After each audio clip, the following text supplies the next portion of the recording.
저희가 늘 말씀드리지만 특정 강력 범죄를 저지른 놈들이 마스크 쓰고 안 벗겠다고 뻗대면 방법이 없잖아요. 방법이 없죠. 뭐 강제성이 없으니까 네.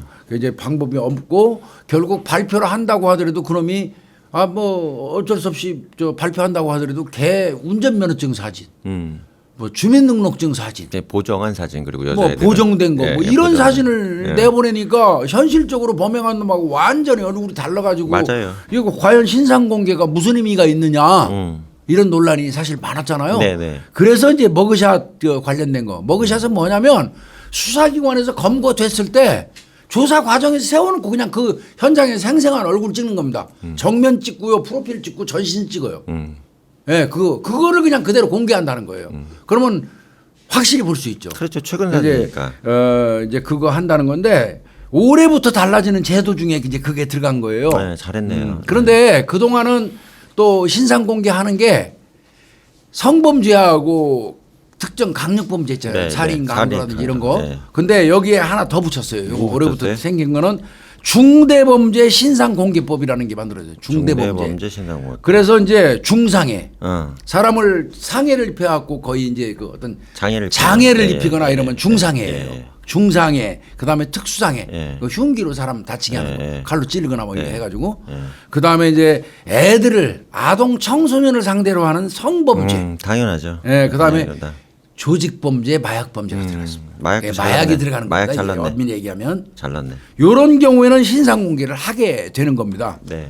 그래서 이제 특정 강력 범죄하고 성폭력 범죄만 하던 거에서 확대가 된 거죠. 넓어졌어요. 네, 이 신상 공개가. 예. 마약만 해도. 그리고 이제 그 또 이 공개도 웃기는 게 그동안은 이렇지 않습니까? 경찰에서 얘기하는 특정 강력 범죄의 처벌 등에 관한 특례법은 수사 단계에서 경찰서 문을 나와가지고 검찰로 송치될 때 뭐 요런 데만 포토샵에 서가지고 얼굴을 공개하는 형태로 했었잖아요. 네네. 즉 말하면 수사 단계에서 얼굴을 공개하는 거 정도였어요. 네. 근데 이 법이 생김으로써 어떤 식으로 했냐면 이제 이미 재판을 수사 단계에서는 공개가 안 됐어. 근데 이 법이 시행되면 넘어갔는데 네. 신상 공개를 할 필요성이 있는 죄를 범한 놈이야 이놈이. 네네. 그렇다고 그러면 재판 과정에서도 판사의 결정을 받아갖고 신상 공개를 할 수 있어요. 깔끔하네. 수사기관선에서 하던 게 네. 확대됐어요. 네.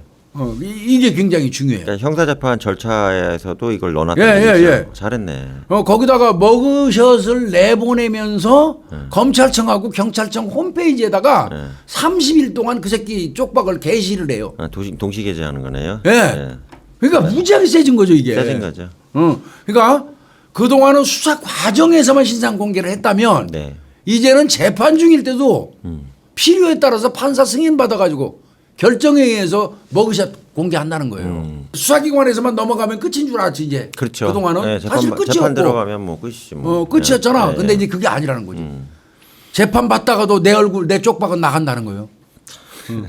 그래서 이제 그렇게 했고요. 그다음에 이제 올해 바뀐 거 뭐 그동안 우리가 누차 얘기했잖아. 네. 전자발찌 우리 둘이 막 염교수하고 나하고 열불을 내면서 얘기했잖아. 그렇죠. 피해자하고 가해자가 접근만 하면 소리 나게 만들자 막 별소리 다 했잖아. 네. 거의 비슷한 겁니다. 실시간 이제 그 가해자 위치를 파악을 해요. 그래가지고 피해자한테 알려주는 제도가 생겨버렸어요. 예. 그러니까 그거는 정말 잘 된 거죠. 전자발찌 찬 놈들. 네네네. 그거 잘 됐고 그다음에 이제 피해자한테 변호사 없으면 이제 검사가 국선 변호인 뭐 그 선정해서 하는 거. 근데 이제 그건 전부터 하기는 했어요. 네네네. 뭐 이제 그거 그다음에 뭐 마약 교도소나 그런 거 확대한다는 얘기. 마약 교도소. 예. 마약 사범 재활 전담 그 교정 시설도 한 4군데 정도 확대해 가지고 한다는 거고요. 그다음에 이제 그 하나 빠진 거 있다. 전자발찌 찬 놈이 접근하면 소리 나는 거 이외에도 피해자가 그 스마트워치 같은 걸 가지고 있는 것도 이거 차고 있으면 표시나잖아요. 이게 불편하다. 그래서 소지할 수 있게 앱 같은 거 깔아가지고 하는 거 그런. 그렇죠. 핸드폰에 앱 깔아도 되죠. 뭐 그런 것도 아마 그 IT 강국인데 그런 거 해야죠. 해야죠. 돈 그래서 이제 요렇게 좀 한 것 같습니다. 지금 이게 재판 과정에서도 공개를 못했지만 재판 과정에서도 판사 승인 받아갖고 공개할 수 있는 거 만들어야 된다고 난리치게 된 계기가 어떤 사건인 줄 아세요? 뭘까요? 부산 돌려차기. 아, 예. 예, 부산 재판 돌려차기 과정에서 그날이 사건 쳐가지고 때문에 보복하겠다고 막 신상 그러다가. 공개 이거 이런 놈 해야 되는 거 아니냐 막 이런 게 있다 보니까 요 법을 만드는데 기여한 겁니다. 부산 돌려차기. 네, 그러니까 어떤 네. 면에서 보면 피해자의 어떤 희생이 있는 가운데 꼭 제도가 생겨요. 그러니까 원래 그래요.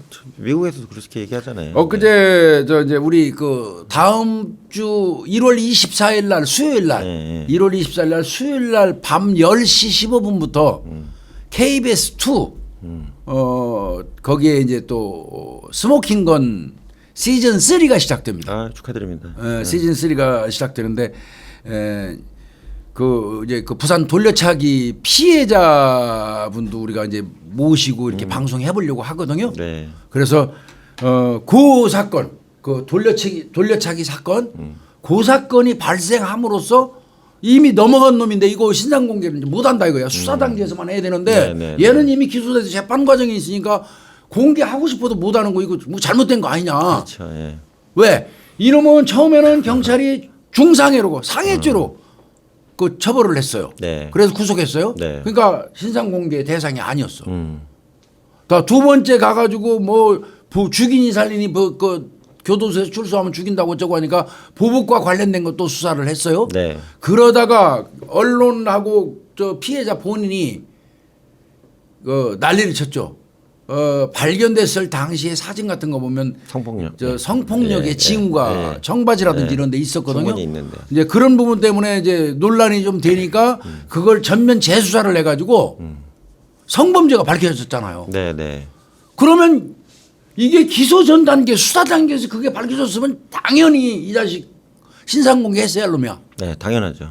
원래 그 살인 미수죄거든요. 네. 그거 네. 강간 살인 미수예요. 엄밀히 네. 얘기하면 네. 그러면 충분히 수사 단계에서 원래 현행법대로면 공개를 했어야 되는데 얘는 단계별로 재판 과정에서 죄명이 바뀌었기 때문에 신상 공개 대상이 될 수가 없었어. 네. 자, 요런 경우에 요놈 얼굴을 어떻게 우리가 궁금하잖아, 국민들은.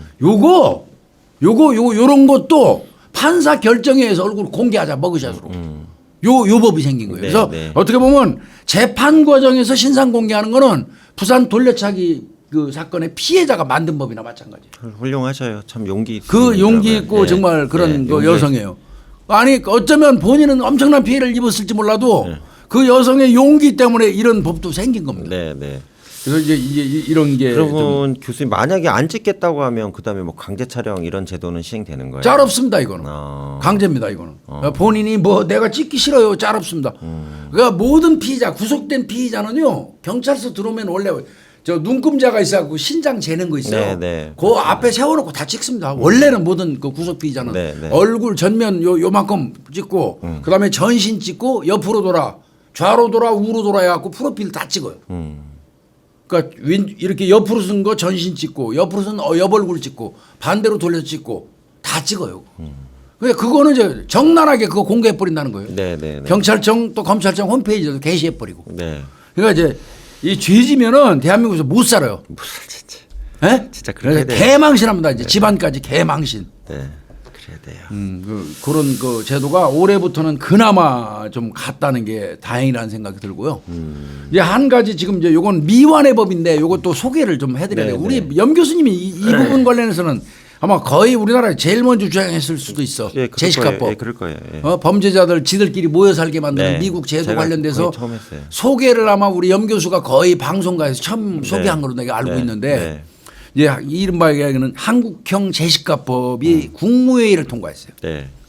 국무회의를 통과했다는 얘기는 바꿔서 얘기하면 이제 정부 안으로 발의가 된다는 의미죠. 예? 그래서 이제 국회에서 최종 결정 나오면 법으로 만들어질 테고요. 네. 근데 하여튼 일단은 국무회의를 통과해서 이제 정부 안으로 이제 특정됐다는 얘기예요. 이제 발의만 의결만 되면 되는데 네. 이 고위험 성폭력 범죄자의 거주지 그렇죠. 지정 등에 관한 맞아요. 예. 법률안이에요. 네. 고위험 성폭력 범죄자의 거주지 지정 등에 관한 법률안. 그러니까 니네는 여기서만 살아라. 이게 이제 국무회의를 통과했다고 그러는데 이제 문제는 이제 제가 접대도 늘 말씀 몇 번 드렸지만 이제 헌법상 이제 그 거주 이전의 자유. 네. 그 다음에 이제 이중 처벌이라는데 보나마나 이 두 가지 나올 거예요. 이제 그 저 인권 네. 이제 뭐 범죄자 인권 뭐 따지는 분들이 이중 처벌 아니냐. 처벌 받고 나온 사람을 저 헌법에 명기돼 있는 거주 이전의 자유를 제약해 가지고 특정한 장소에서 꼼짝 말아 시키는 게 이게 헌법 취지에 맞느냐 뭐 이런 얘기 할 겁니다. 네. 그 인권 침해다 이런 얘기 할 건데 네. 그럼에도 불구하고 이거를 만들게 된 정도면은 우리나라가 이 성범죄 관련돼서 얼마나 심각한지 현주소를 보여주는 거 아니겠습니까? 그러니까 이제 두 가지로 봐야 되는데 이제 교수님 말씀에 첨언을 하면, 그러니까 미국에서는 미라클 빌리지 이거 미라클 빌리지죠. 시스템이라 네. 제가 처음 그 소개한 게 제일 먼저 한 게 그거고요. 미라클 빌리지. 제시카법하고 좀 차이가 있는 게 제시카법은 교수님 말씀대로 법으로 딱 정해서 넌 출소하고 딴 데 못 가. 그러니까 5년 여기서 더 살아. 이를 법적 주거 강제를 하는 걸 제시카법 시스템이라고 하고요. 미라클 빌리지 시스템 뭐냐면 아예 거기 살아. 너는 나가는 것까지는 오케이인데 여기 근처에는 살 수 없어. 이런 식으로 근처에서 네가 거주지를 갈 수 없는 데를 지정을 해버리거든요. 그러니까 초등학교, 유치원, 뭐 아동시설 그렇지. 이런 데 있잖아요. 근데 이제 교수님 우리도 마찬가지고 미국 대도시도 마찬가지지만 유치원 옆에 초등학교 있고 초등학교 옆에 아동시설 있고 이렇잖아요. 그러니까 우리나라는 더더군다나 밀집돼 있지. 그러니까 도심에 바닥이 살 좁으니까. 수가 없는 거라 바닥이 미국 애들이 좁으니까. 그러니까는 거주 제한은 그러니까 거주지를 여기가 살라는 건 아닌데 여기선 못 살아 이렇게 된 거죠. 결론은 이 그런 근처에서. 그러니까 이제 밖에 나가서 이제 텐트 치고 살다가 한국인 목사님들이 사실 거의 설립자들 많거든요. 이분들이 오셔가지고 내가 밥 주고 할 테니까 여기서 몰려 살자 그래갖고 생긴 게 미라클 빌리지거든요. 그러니까 걔들이 예. 조건을 피해 댕기다 보니까 결국 글로 갈 갈 데가 수밖에 없는 없고 거야. 예. 조건을 피해서 그걸 그 제약 구속이니까, 조건. 구속이니까. 그러니까. 그러니까 이제 미국에서 미라클 빌리지 제도를 한 이유를 설명드리면 그 인권단체 때문에 그래요. 왜 이중 처벌을 하냐. 지금 그 논란이 그러니까 있어요. 얘네한테 이것과요. 거주지 제한만 하면 되지 이중 처벌을 왜 하냐 그랬더니 미국 애들이 판경을 넓혀버린 거예요. 열받아갖고 그 주별로 법무부가 그래? 그럼 시장 5km를 한 20km로 넓혀줄 거라고 다 넓혀버린 거라. 갈 데가 없어. 그러니까 몰려 살아야지 어떻게. 그냥 그거 무서운 거예요. 그거. 그러니까 이제 저 교수님 우려하는 건 저도 우려가 돼요. 왜 그러면 이게 이중 처벌 문제. 거주 이전에. 네, 헌법상 거주 이전 자유 이미 처벌 받고 나왔는데. 근데 이게 막 계속 떠들 거예요. 지금 국무회의 통과했지만. 그렇죠. 그래서 논란이 상당히 있을 거예요. 근데 이제 요 대상 있잖아요. 명령 받는 대상자는 이제 기본적으로 13살 미만의 이제 그 아이들을 상대로 성범죄 저질렀거나 네. 13살 미만. 네. 그다음에 성범죄를 3회 이상 저지른 사람 가운데서 성폭력 범죄로 10년 이상 징역형을 살아요. 잔혹한 애들이죠. 얘는. 그러니까 성범죄자 중에서도 13살 미만의 어린애들. 네. 그다음에 성범죄 3번 이상을 했는데 그 합산한 그 형기가 10년 이상 네, 되는 네, 놈들. 네. 요런 놈들은 이거 구제불능이라고 보는 거지. 쉽게 네, 얘기해서 그렇게 그렇죠? 보는 거죠. 네, 구제불능이라고 보는 네. 거죠. 그래가지고 한다는데 이게 이제 저는 그래서 저는 뭐 기본적으로 저는 찬성합니다. 저는 찬성해요. 찬성하는데 이제 그러면 이제 처음에 이 법에 처음은 이렇게 돼 있었어요. 고위험 성범죄자 거주지 제한법이었어요. 네, 네, 맞아요. 염 교수님이 말씀하신 조금 전에 그거예요. 네. 몇 킬로 이내 살지만 네. 뭐 그 제한법이었잖아요. 네. 근데 우리나라에서는 이걸 뭘로 바꿨냐면 고위험 성범죄자 거주지 지정법으로 바뀌었어요. 네. 제한법은 뭡니까? 네가 알아서 아까 말씀하신 것처럼 피해 여기 가지 말고 네. 근접하지 말고 여기 가지 말고 갈 데가 없어갖고 넓어지니까 20km로 늘려놓으니까 여기서 도저히 못 사니까 산으로 들어갈 수밖에 없게 만드는 게 이제 제한법이에요. 네. 근데 우리나라는 제한법이 아니라 지정법입니다. 거주지 제한법이 아니라 거주지 지정법이에요. 네. 여기 살아 이 새끼야. 그 소리. 네, 네. 그 얘기는 바꿔서 얘기하면 지방자치단체하고 뭐 이런 데서 정해준 시설이 만들겠다는 거예요. 네. 거기서 처백이라는 거예요. 근데 이제 그러면 또 무슨 문제가 생기냐면 또 문제 생기죠. 그 지역에 있는 분들이 또 난리가 나요. 난리 날 거예요. 저 쓰레기 왜 우리가 저 하수종말 처리장이냐 우리 동네가 네. 저 쓰레기들 왜 전부 갖다 여기다 놓냐 저 새끼들 나와갖고 무슨 짓 저지르면 우리 애들은 불안해서 어떻게 사냐. 네. 이제 또 이거 분명히 이거 나올 거예요. 예. 뭐 아까 말씀드린 건 기본적으로 헌법상 거주 이전의 자유 그다음에 이중 처벌 이거 나오는 건 뭐 지극히 당연할 거고요. 세 번째는 이제 그거 지역 주민들이 왜 우리 동네 뭐 이제 그래서 이 지금 상당히 지금 이게 국무회의를 통과하기는 했는데 이게 저 지정 거주 시설을 어디에다가 어느 지역에다 둘지 그 주민들 반발은 어떻게 해소할지. 근데 저는 제 생각은 딱 개인적으로는 저는 그런 생각이 있긴 한데 우리나라 좋은 데가 있어요. 어딜까요? 무인도. 무인도 계속 말씀하시죠. 저는 무인도예요. 항상 그 생각해요. 아 지정시설 무인도로 뿌리면 되잖아요. 그럼 이제 또 인권 또 따지는 분들이 뭐라 그러냐면 궁극적으로 철장만 없지 또 가두는 거는 같다. 똑같이 봐요. 섬에다 뚝 갖다 또 집어던져 놓으면 네. 바다 건너에 놓으면 그건 강금이지 그게 무슨 그럼 또 이중처벌 또 하는 거 아니냐. 뭐 또 이러고 또 들고 일어날 거예요. 네. 이게 참 난해합니다 이게. 근데 저는 개인적으로는 지역 주민들이 반발을 안 사고 그리고 국민들이 시원하다고 느낄 수 있는 거는 저는 볼 때 무인도예요. 그리고 이제 교수님 하나만 더 추가해드리면 저출생이 심화된 국가들 있잖아요. 이런 데는 반발이 없어요. 예, 왜 그런 시골 단위에 어르신들 다 돌아가셔서 텅텅 빈 데가 많아지기 때문에 동공화돼서. 그러니까 이게 도입이 되는 배경에는 뭐가 있냐면 반발이 좀 덜한 거예요. 지역 반발이. 이제 동공화됐으니까 그냥. 예, 그냥 사람이 없으니까 폐가 수두룩한데 일본도 그것 때문에 좀 적용한 거거든요. 근데 하여튼 이거가 이제 통과가 돼야 돼요. 네. 근데 일단 그 법무부안으로 국무회의를 통과했다는 거, 요건 좀 지켜볼 필요가 있을 것 같습니다. 네. 좋은 미리 그 이제 예. 저 앞으로 생길 제도까지 한번 좋은 제도입니다. 저희가 한번 짚어봤습니다. 네.